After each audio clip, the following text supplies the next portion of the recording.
శ్వేత, ఏమైంది? ఎందుకిలా వణికిపోతున్నావు?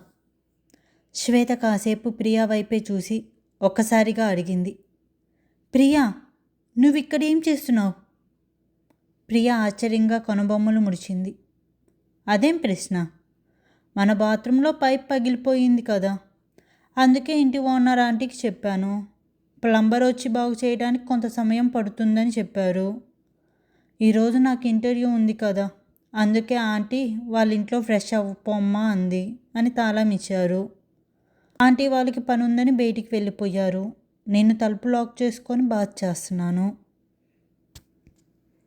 ప్రియా శ్వేత ముఖాన్ని జాగ్రత్తగా గమనించింది. కానీ నీకేమైంది? దయ్యం ఏమైనా చూసావా? అలా వణికిపోతున్నావు? శ్వేత మెల్లగా తల ఊపింది. తన పెదాలు వణుకుతున్నాయి. చాలా కష్టంగా ఒక పేరు పలికింది. విక్రమ్. ప్రియ ముఖంలోని చిరునవ్వు క్షణాల్లో మాయమైంది. ఏ విక్రమ్? శ్వేత గొంతు ఎండిపోయింది. తన కళ్ళల్లో ఇంకా భయం స్పష్టంగా కనిపిస్తుంది. విక్రమ్ మల్హోత్రా.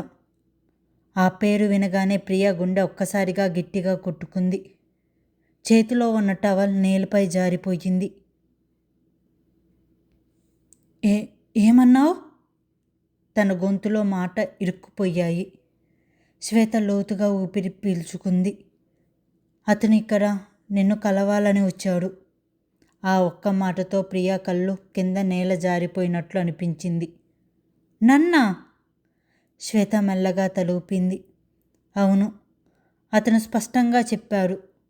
ప్రియా ఎక్కడుంది, తనతో మాట్లాడాలి అని. ప్రియా ముఖం పూర్తిగా తెల్లబడిపోయింది. అసాధ్యం.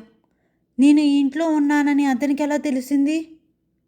నన్ను ఎలా కనుక్కున్నారు? కొద్ది నిమిషాల క్రితం శ్వేత తన అపార్ట్మెంట్కి నెమ్మదిగా నడుస్తూ వస్తుంది. చేతిలో షాపింగ్ బ్యాగ్, మనసులో రేపటి పనుల గురించి ఆలోచనలు. అప్పుడే అపార్ట్మెంట్ దగ్గర కొంతమంది నల్లటి సూట్లు ధరించి వ్యక్తులు నిలబడి ఉండటం తన కంటపడింది. ఆ దృశ్యం చూసి శ్వేత ఆశ్చర్యపోయింది. ప్రియా ఏదో తగలపెట్టి ఉంటుందనుకుంటా. మళ్ళీ ఈ పిల్లకి ఎన్నిసార్లు చెప్పినా ఒక చోట ఉండదు. నేను వచ్చి కుక్ చేస్తా అన్నాను కదా, వినదు. ఏదో పెద్ద చెఫ్లా ఫీల్ అయ్యిద్ది అని మనసులో నవ్వుకుంటూ వాళ్ళ వైపు నడిచింది. ఎవరు మీరు అని అడిగింది. కానీ తర్వాత క్షణమే తన చూపు ఆ ముగ్గురు ముఖాలపై పడింది. ఒక్కసారిగా తన గుండె ఆగిపోయినట్లయింది. చేతిలో ఉన్న బ్యాగ్ నేలపై జారిపడింది. విక్రమ్ మల్హోత్రా. ఆ పేరు చెప్పేటప్పుడు తన పెదవులు వణికిపోయాయి. అతని పక్కనే ప్రపంచంలోని అత్యంత ప్రమాదకరమైన పేరు పొందిన అరుణ్. మరోవైపు ఎప్పుడూ చిరునవ్వుతో కనిపించిన, శత్రువులకు పీడకలలా చెప్పుకునే వరుణ్. ప్రపంచవ్యాప్తంగా శక్తి, సంపద, ఇన్ఫ్లుయెన్స్ ఉన్న ఆ ముగ్గురు ఇప్పుడు తన ఇంటి ముందు నిలబడి ఉన్నారు. శ్వేత కాళ్ళు వణికిపోయాయి. వాళ్ళు ఇక్కడ? తన మనసులో భయం అలుముకుంది. అప్పుడే వరుణ్ తనని తల నుంచి కాళ్ళ వరకు ఒక్కసారి గమనించారు. తాను చాలా క్యూట్గా ఉంది. ఆ బ్రౌన్ కలర్ డ్రెస్ తన మోకాల్ని కప్పేస్తున్నాయి. తన ముఖంకి మేకప్ లేకపోయినా సహజమైన అందంతో మెరిసిపోతుంది. భయంతో పెద్దవైన తన కళ్ళు అతనికి అనుకోకుండానే చిరునవ్వు తెప్పించాయి. భయపడుతుంటే ఇంకా క్యూట్గా కనిపిస్తుంది అని మనసులోనే అనుకున్నాడు. అరుణ్ అది గమనించిన చిన్నగా దగ్గాడు.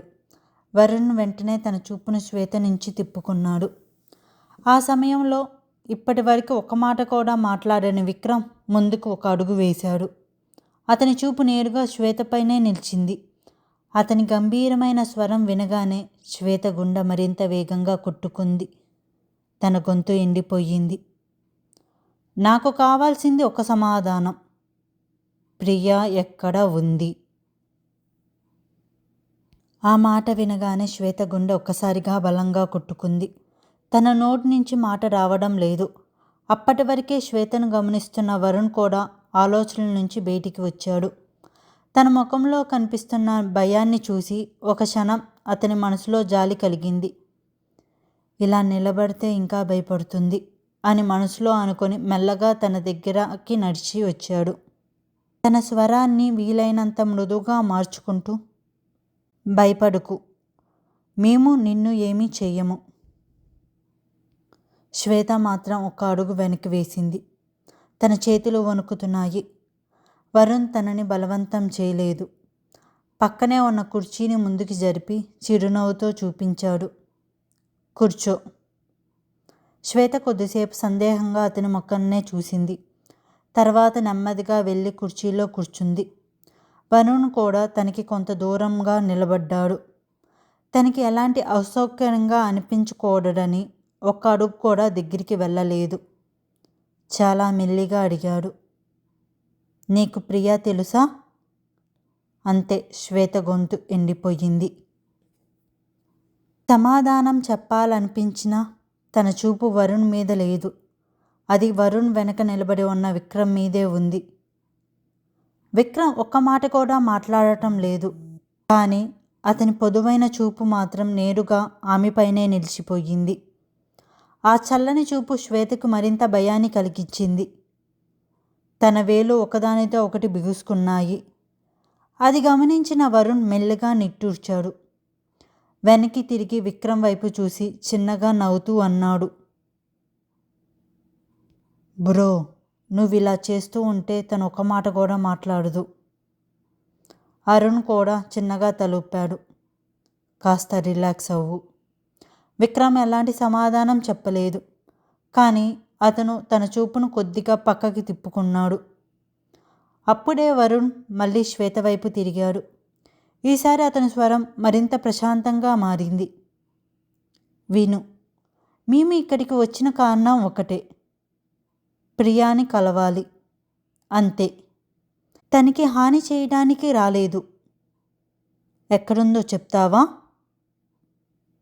శ్వేత ఇంకా భయపడుతూనే ఉంది. తన పెదాలు వణుకుతున్నాయి. కొన్ని క్షణాలు నిశ్శబ్దం తర్వాత చాలా కష్టంగా తన నోటి నుంచి ఒక మాట బయటికి వచ్చింది. హా, ప్రియా? మాట పూర్తయ్యే లోపే విక్రమ్ చూపు మళ్ళీ తన వైపు తిరిగింది. ఆ ఒక్క చూపుతోనే శ్వేత గుండె మళ్ళీ వేగంగా కొట్టుకోవడం ప్రారంభించింది. వీళ్ళకి నిజం చెప్తే ప్రియాకి ఏమైనా ప్రమాదమా అని తన మనసులో ఆలోచన రాగానే తన శరీరం పూర్తిగా వణికిపోయింది. లోతుగా ఊపిరి తీసుకొని భయాన్ని దాచుకుంటూ మెల్లగా అంది, నాకు తెలియదు ప్రియా ఎక్కడుందో. నాకు తెలియదు. వరుణ్ కనుబొమ్మలు ముడిచాడు. శ్వేత తన మాటను కొనసాగించింది. కొన్ని రోజుల క్రితమే రోడ్డు పైన చూశాను. అంతే. తన గురించి నాకు ఇంకేమీ తెలియదు అని భయంతో తన గొంతు వణుకుతుంది. ఆ మాటలు విన్న వెంటనే విక్రమ్ కళ్ళల్లోని చల్లదనం మరింత ప్రమాదకరంగా మారింది. అతను నెమ్మదిగా శ్వేత వైపు ఒక అడుగులు వేశాడు. గంభీరమైన స్వరంతో అడిగాడు, అంటే నీకు కూడా ప్రియా ఎక్కడుందో తెలియదా? శ్వేత సమాధానం చెప్పలేక భయంతో మెల్లగా తలూపింది. ఆ క్షణమే డామ్! విక్రమ్ పక్కనే ఉన్న చెక్క కుర్చీని ఒక గుద్దుతో పగలు కొట్టాడు. చెక్క ముక్కలు అన్ని వైపులా ఎగిరిపోయాయి. ఆ భారీ శబ్దానికి శ్వేత ఒక్కసారిగా కళ్ళు మూసుకొని వణికిపోయింది. గుండె ఆగిపోయినట్లు అనిపించింది. కళ్ళల్లో నీళ్లు తిరిగాయి. వరుణ్ వెంటనే విక్రమ్ వైపు తిరిగి అన్నాడు, బ్రో, తను భయపడుతుంది. అరుణ్ కూడా ముందుకు వచ్చి పరిస్థితిని చల్లబరచడానికి ప్రయత్నించాడు. విక్రమ్, కోపంతో సమాధానాలు రావు. కొన్ని క్షణాలు విక్రమ్ ఎలాంటి మాటలు మాట్లాడలేదు. లోతుగా ఊపిరి పీల్చుకున్నాడు. తన కోపాన్ని అదుపులో పెట్టుకోవటానికి ప్రయత్నించాడు. అరుణ్ మళ్ళీ శ్వేత వైపు తిరిగాడు. అతని స్వరం చాలా ప్రశాంతంగా ఉంది. భయపడకు, మేము ఒక విషయం మాత్రమే తెలుసుకోవాలి. ఈ ఫ్లాట్లో ఇద్దరు ఉంటారని సమాచారం ఉంది. నీతో పాటు ఇంకో అమ్మాయి కూడా ఇక్కడే ఉంటుందని చెప్పారు. అయితే ఆ మరో అమ్మాయి ఎవరు? ఎక్కడ ఉంది? ఆ ప్రశ్నకు శ్వేత ఒక్కసారిగా ఉలికిపడింది. వాళ్ళు అన్నీ తెలుసుకొని వచ్చారా అని మనసులోనే అనుకుంది. తన గుండెల్లో భయం మరింత పెరిగింది. ఒక తప్పు మాట ప్రియాని ప్రమాదంలో పడేయచ్చు అని తనకి అనిపించింది. తను నిశ్శబ్దంగా తల వంచుకుంది. కానీ ఆ మౌనమే విక్రమ్ కోపాన్ని ఇంకా పెంచింది. చెప్పు అని గట్టిగా అరిచారు విక్రమ్. శ్వేత గుండె వేగంగా కొట్టుకుంటుంది. ఏం చెప్పాలి? నిజం చెప్తే ప్రియా ప్రమాదంలో పడుతుంది. ఆ ఒక్క ఆలోచనలో తన ఒక నిర్ణయం తీసుకుంది. భయాన్ని దాచుకుంటూ మెల్లగా అంది. ఆమె నా కొలీగ్. మేమిద్దరం ఈ ఫ్లాట్లో రెంట్ షేరింగ్గా ఉంటున్నాం. కానీ ఇప్పుడు తను రెస్టారెంట్కి వెళ్ళింది.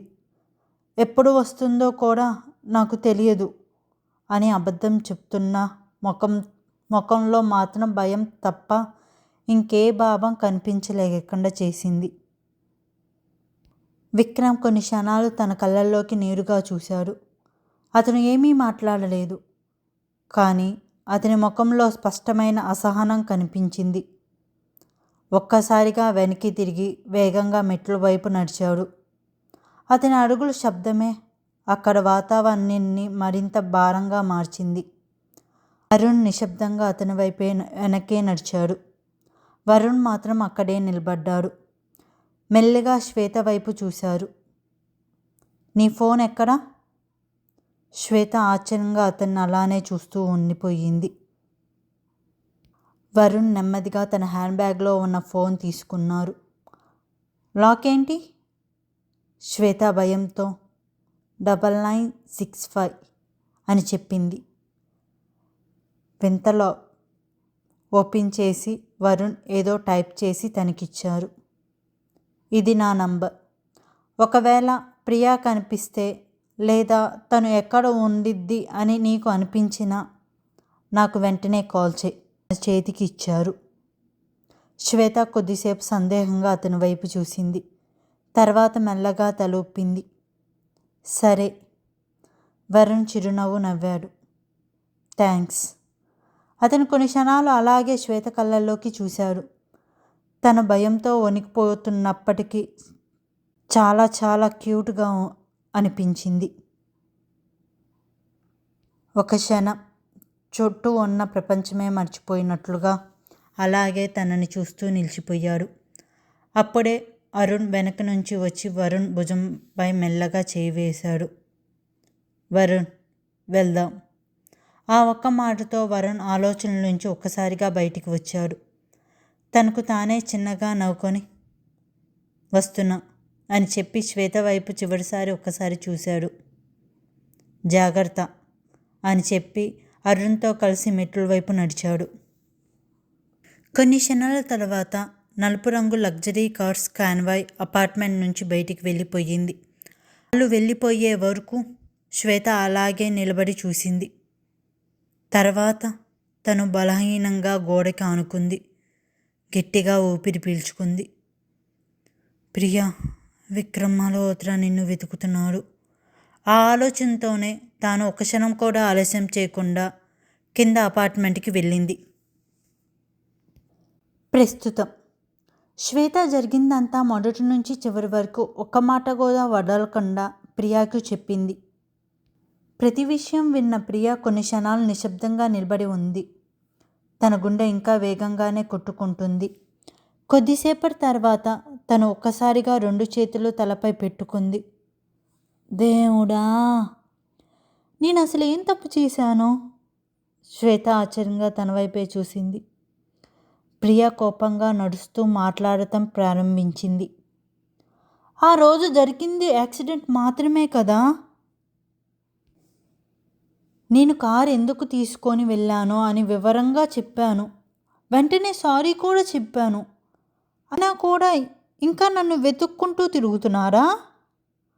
అసలు అతనికి అంత డబ్బు ఉంది కదా. డబ్బు మీద పిచ్చి మాత్రం పోలేదు. ఒక కొత్త కారు కొనుక్కోవచ్చు కదా. పెద్ద మాఫియా కింగ్ అని చెప్తారు. ఒక కారు కోసం ఇంత డ్రామా చేస్తున్నాడు, సైకో సచ్చినోడు అని కోపంగా పెదవులు బిగించింది. శ్వేత కళ్ళలను పెద్దవి చేసింది. ష్, ప్రియా, నెమ్మదిగా మాట్లాడు, ఎవరైనా వింటే.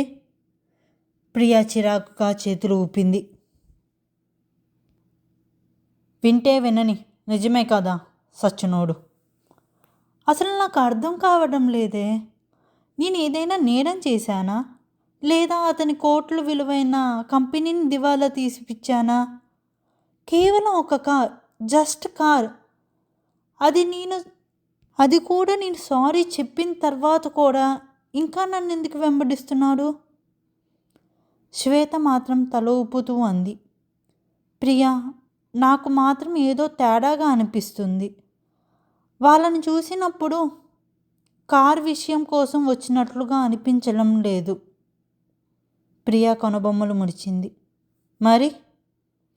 శ్వేత కాసేపు ఆలోచించింది. విక్రమ్ కళ్ళల్లోని కోపం ఉంది, కానీ అది నీ మీద కోపం కాదు. నిన్ను ఎలాగైనా కలవాలనే ఆతృతలా అనిపించింది. వరుణ్ కూడా నిన్ను గురించి అడిగిన తీరు చూస్తూ ఉంటే వాళ్ళు నిన్ను వెతకడానికి ఇంకో కారణం ఉంటుంది. ప్రియా వెంటనే తల అడ్డంగా ఊపింది. అసంభవం. నాకు అతనితో ఎలాంటి సంబంధం లేదు. నేను జీవితంలో అతని మొదటిసారి మాత్రమే చూశాను, అంతే. ఒకసారి తన మాటలు ఆగిపోయాయి. ఒకసారిగా లోతుగా ఊపిరి పీల్చుకుంది. కొంపతీసి నేను వేరే లోకం నుంచి వచ్చానని అతనికి తెలిసిందా? నాకు చావు లేదని నా మీద ఎక్స్పెరిమెంట్ చేయటానికి వాళ్ళు వచ్చారా? నన్ను బంధించటానికి వచ్చారా అని మనసులో వేల ప్రశ్నలు పొందాయి. ప్రియా అలా ఉండటం చూసి శ్వేత తన భుజాన్ని పై చేయి వేసింది. ఏమైంది? వదిలే, ఏదైనా కానీ ఈరోజు నాకు ఇంటర్వ్యూ ఉంది. ప్రియా మాత్రం ప్రశాంతంగా తన భుజంపై చేయి వేసింది. శ్వేత, నువ్వు భయపడకు. ఈ సమస్యల్లో నేను ఎప్పటికీ లాగను. ఒకవేళ వాళ్ళకి నిజంగా నా కోసమే వచ్చి ఉంటే నేను వాళ్ళతో వెళ్ళిపోతాను. నీకు ఏమీ జరగనివ్వను. ఆ మాట పూర్తి అవగానే పో. శ్వేత ఒక్కసారిగా ప్రియా చేతిని గట్టిగా పట్టుకుంది. తన కళ్ళల్లో కన్నీళ్లు మెరిసిపోతున్నాయి. కోపంతో వణుకుతూ అరిచింది. ప్రియా, నువ్వు అసలు ఏమంటున్నావో తెలుసా? నిన్ను ఒంటరిగా పంపిస్తానని ఎలా అనుకున్నావు? నేను చూస్తూ ఊరుకుంటానా? శ్వేత కళ్ళల్లో నుంచి కన్నీళ్లు చెంపలపై జారిపోతున్నాయి. వాళ్ళు నిన్నెందుకు చంపుతారు? నువ్వేం తప్పు చేశావు? కావాలంటే మనం జీవితాంతం వాళ్ళ దగ్గర పనిచేద్దాం, ఫ్రీగా, ఆ కారు మనీ ఇచ్చే వరకు.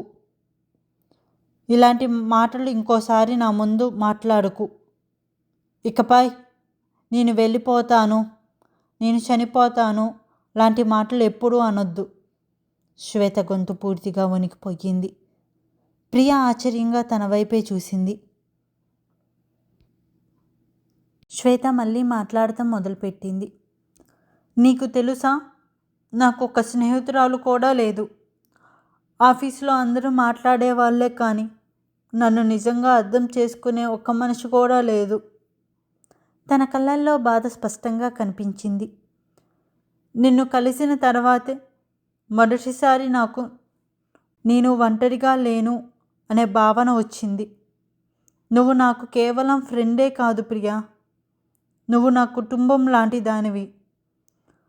అలాంటి నేను ఎలా వదిలేస్తాను అని ఏడుస్తూ ప్రియాని గట్టిగా హత్తుకుంది. ప్రియా స్తంభంలా నిలిచిపోయింది. కొన్ని క్షణాలు ఏమీ మాట్లాడలేకపోయింది. నెమ్మదిగా తన చేతులను శ్వేత చుట్టూ వేసింది. జుట్టును మెల్లగా నిమురుతూ అంది. సారీ, నిన్ను బాధపెట్టాలని అనలేదు. నువ్వు ఏ ప్రమాదంలో పడకూడదని మాత్రమే అనుకున్నాను. శ్వేత వెంటనే తల ఊపింది. అయితే ఇంకెప్పుడు అలాంటి మాటలు అనుకు.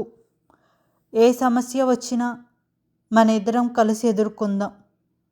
పారిపోవాల్సి వచ్చినా, పోరాడవలసి వచ్చినా ఇద్దరం.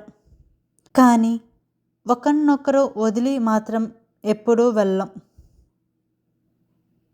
ప్రియా కళ్ళల్లో కూడా నీళ్లు తిరిగాయి. చిరునవ్వుతో తన చెయ్యిని ముందుకు చూపించింది.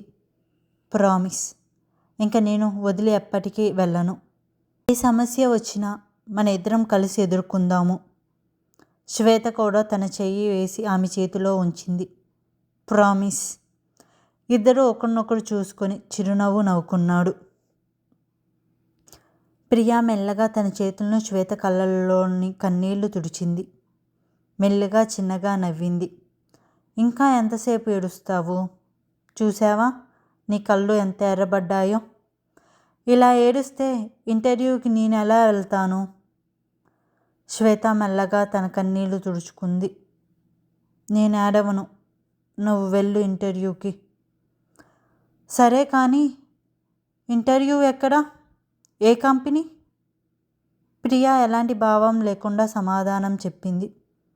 విక్రమ్ కార్పొరేషన్స్. ఒక క్షణం గదిలో నిశ్శబ్దం అలుముకుంది. శ్వేత కళ్ళు పెద్దవయ్యాయి. ఏమన్నా?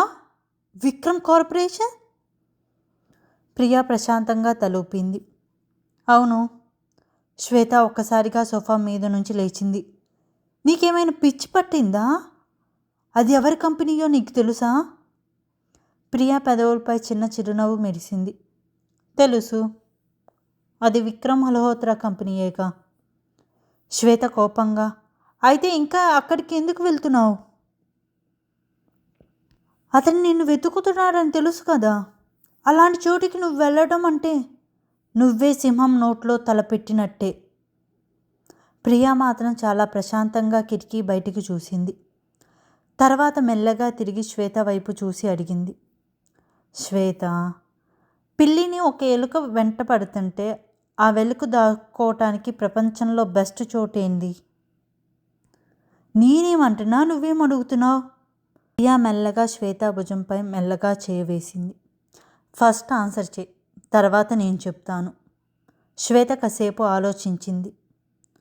హోల్స్లో? ప్రియా చిరునవ్వు నవ్వింది. కాదు. శ్వేత అయోమయంగా చూసింది. పిల్లి తల మీద, లేదంటే పెళ్ళి కాళ్ళ దగ్గర? శ్వేత ఆశ్చర్యంగా కనుబొమ్మలు ముడిచింది. ప్రియా ప్రశాంతంగా తన ఆలోచనలు వివరించింది.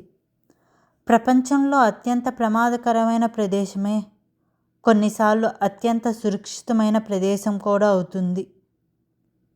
విక్రమ్ మనుషులు ఇప్పుడు నగరం మొత్తం వెతుకుతారు, కానీ తన కళ్ళల్లో చిన్న చిరునవ్వు మెరిసింది. వాళ్ళు తన సొంత కంపెనీలో నన్ను వెతకరు కదా. ఎందుకంటే వాళ్ళకి నేను అంత ధైర్యం చేస్తానని ఆలోచనే రాదు. శ్వేత ఇంకా నమ్మలేక అడిగింది. కానీ వాళ్ళకి నీ ఇన్ఫర్మేషన్ కనిపిస్తే? ప్రియా వెంటనే బ్యాగ్ తెరిచి కొన్ని ఫైల్స్ బయటికి తీసింది. దాని గురించి ముందే ఆలోచించాను. అందుకే నా దగ్గర ఫేక్ సర్టిఫికేట్స్ తెప్పించుకున్నాను. కొత్త పేరు, కొత్త అడ్రస్. ఇంటర్వ్యూకి వెళ్ళేది ప్రియా కాదు, ఒక కొత్త పేరుతో వెళ్తానా? శ్వేత కొద్దిసేపు తనని చూస్తూ నిలబడిపోయింది. ప్రియా ప్లాన్ వినడానికి ప్రమాదకరంగానే ఉన్నా అందులో ఒక విచిత్రమైన లాజిక్ ఉంది. నెమ్మదిగా తల ఊపింది. సరే, నేను నిన్ను నమ్ముతున్నాను, కానీ ఒక్క విషయం మాత్రం గుర్తుంచుకో. ఏదైనా ప్రమాదం అనిపిస్తే వెంటనే అక్కడి నుంచి బయటికి వచ్చే. ప్రియా చిరునవ్వుతో ఆమె భుజంపై చేయి వేసింది. డోంట్ వరీ, విక్రమ్ మల్హోత్రా నుంచి తప్పించుకోవడం అంత ఈజీ కాకపోవచ్చు, కానీ నేను కూడా అంత తేలికైన ప్రత్యర్థిని కాదు. కానీ తినకే తెలియదు, విధి అప్పటికే ఒక విచిత్రమైన ఆట మొదలుపెట్టింది. తాను దాక్కోవాలని ఎంచుకున్న అదే ప్రదేశం త్వరలోనే తన జీవితాన్ని శాశ్వతంగా మార్చబోతుంది. మీకు మా కథ నచ్చితే Please like, share and subscribe to my channel.